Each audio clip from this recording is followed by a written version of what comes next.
I got a question for you. You put out a tweet about a week ago comparing the Celtics from last year and the Celtics from this year going into the All-Star break. Record-wise, the Celtics from last year were obviously 3 games better, 3.5, 43-12 compared to our 39-16. But rating wise, defensively, the Celtics have actually been better this year, which has been surprising to me. So, you look at them, obviously that offensive rating has taken a hit by 2 points. It was 120 last year, 0.8 entering the All-Star break versus 118.8 this year.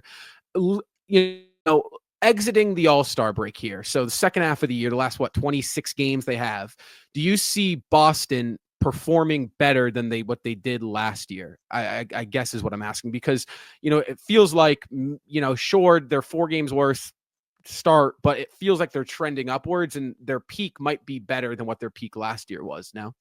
Oh yeah, their peak will be better than what it was last year, because I think they're going to make a run at this 1 seed. I think they see there's an opportunity. They have another game with Cleveland. If Cleveland stumbles out the gates, they're really going to try to make a run at that. Something they didn't really do in the regular season last year, right? It was just pure dominance throughout. They really never turned it up a notch per se. They were always just on level 100, but there's another level above that they could take it to. So I think their peak could be better. It just depends on what Cleveland does. If Cleveland does come out stumbling a little bit, then Boston's going to try to jump on that. But if not, if it's like, all right, we're better off punting on the 2 seed, punting on the 1 seed, getting the 2, and just having guys rest up. Let's not push anyone too far. I can also see them doing that. But I really put that out there just to compare and contrast. Like you said, they're not that far off, right? Like for everyone that's saying like, oh, this team is a lot different. Like throughout all the inconsistencies, all we heard is like, oh, I don't know if they have enough to win it. I don't know if this is the team that can do it. Like, I don't know. We all know the reigning champions. Like they can't get back. Like there's 6 different title winners in the last 6 years. Like,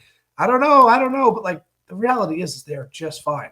Like they've been cruising for half the season so far, and they're still right on pace. Like you're talking a 58-win pace. Like I mentioned at the top of the show, like that wins the Eastern Conference by 8 games last year.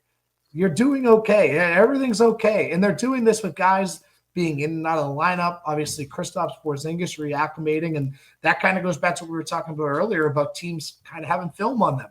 They guarded the Celtics differently. When Kristaps is coming back, that's the X factor there. That's how a lot of the defensive coverage has changed when he's on there. So it took him a little bit to acclimate to that. It took him a little bit to get everyone healthy and on the floor. And now we're seeing everyone get back together, start clicking. They've seen these coverages. They know what team's throwing at them, and they've played better since they've really turned it up. So I think this peak could be better, but they're right on pace is the point. Like they're not far off, and they're just fine for all the concerns there were. Yeah, I mean, we've yet to see back-to-back losses in the last, 2 years. Like we didn't see it last year. Yeah. 820 days, I believe. I keep track of that. I keep track of that. Yeah. I keep track of it. It's like, so we go through these stretches and we're playing 500 basketball and we're like, oh my gosh, the world is ending. The sky is falling. And they're, whatever, they're 10-3 in their last 13 games now or whatever it is. And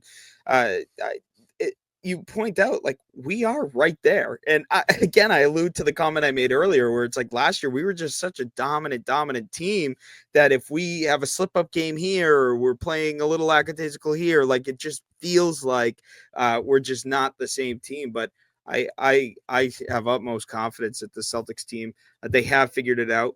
And they're going to continue to figure it out. I mean, there's still an incredible amount of time left in the season. I think, what are we, 27, 28 games left in the regular season? So, so there's still a tremendous amount of time. You're going to see some really worthy opponents coming up here to finish this month out. And the Celtics, despite playing really crappy the last month and a half, 2 months of basketball, was it they were playing that crappy or were they missing shots? Probably a little bit of both. But, you know what I mean? Right. It's like sometimes did it just come down to we just didn't hit shots that night? I'm sure there are games that you could certainly argue that. But when this team gets fully healthy, it's really going to be dangerous come playoff time. As long as we can get to the playoffs healthy, whether we're the 1 seed or the 2 seed. And even if we are the 2 seed, the Celtics have not shown that they're afraid of playing on the road this year, and they Right. haven't been in the future either. And I remember talking to you, Rob. I'm sitting there like, Rob, we could be like the 4th seed, and I think I'd still be okay with Maybe they'd be better off as the 4th seed. Playing on the road. Like they're just such a dominant team, specifically on the road. But I think they're just fine. Well, that's a good place to take this thing. Because here we are. I got to give it to you. You're the PG sometimes, most of the time. But here we are, right? We're so fast. Rewind a year, guys, and here the Celtics are scorching hot at home. I believe they had 2 losses entering the All-Star break at home, and they came back to back. Denver, or maybe 3. Denver, LA, I want to say, and then one other team in there. But they're dominant at home. Both LA team Clippers. Yeah. All right. Thank you, David. That's why the team's operating right now, guys. These are dick like. But here they are, right? Just scorching the league at home.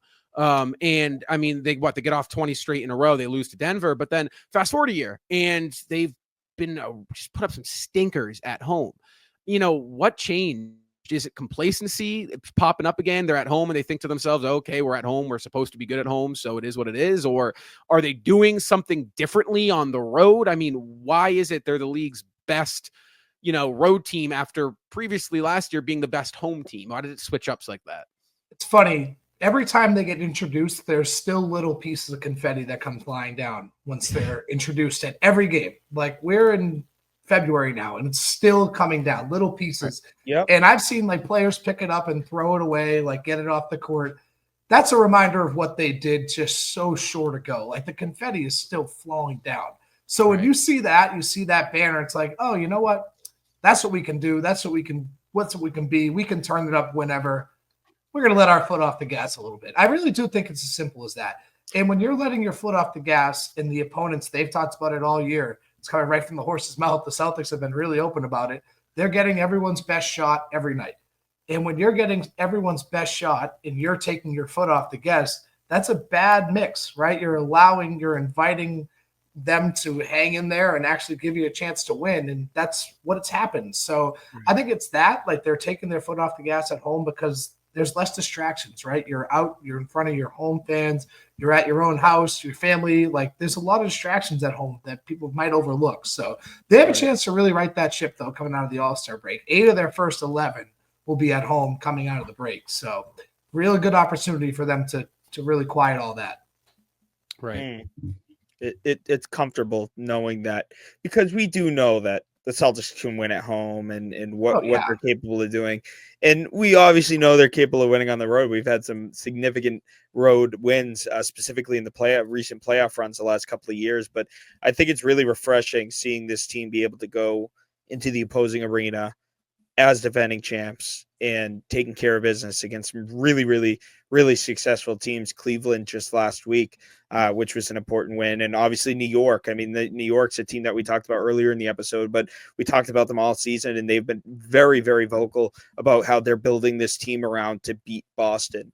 So for them to go into New York and mollywop, I mean, they waxed the floor with New York from the start.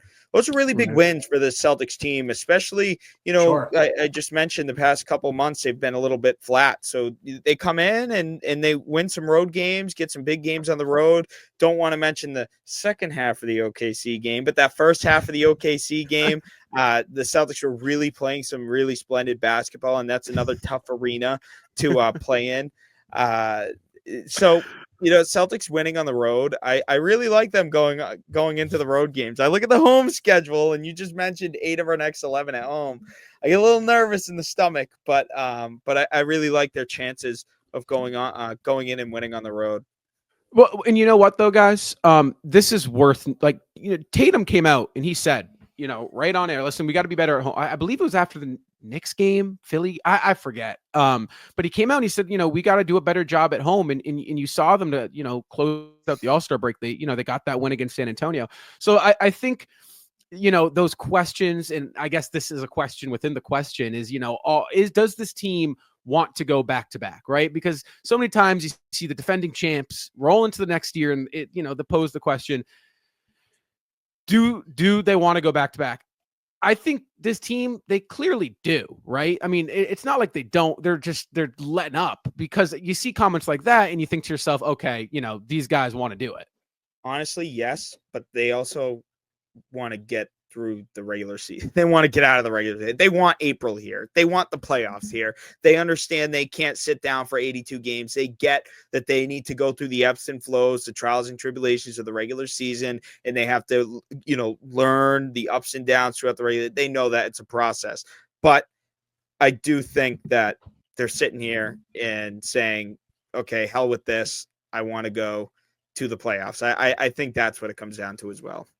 Annoying as it is, they've proven they can flip a switch. I mean, look at the Cleveland game, look at the New York game in recent memory here. Like, they've proven they can flip a switch. As annoying as it is, Philly. like, we want them to be dominant. Philly, yeah, right. That's another Philly one. Game, dude, like, the Philly game. They've proven they can do it, and it sucks because you want to see them just come in, night night out, and take care of business. But it's whatever. I mean, they've proven they can do it, and they're going to do it. And I also think they really want to get this done this year, because they know this team's going to look a lot different next year. Like, you don't know if Drew's going to be back. You don't know if Kristaps is going to be back. Someone's gone, possibly two of them. Like, that's just the nature of the new CBA. So they know that this group is really special, and just winning one with this title with this group is not enough, and they understand that. Absolutely.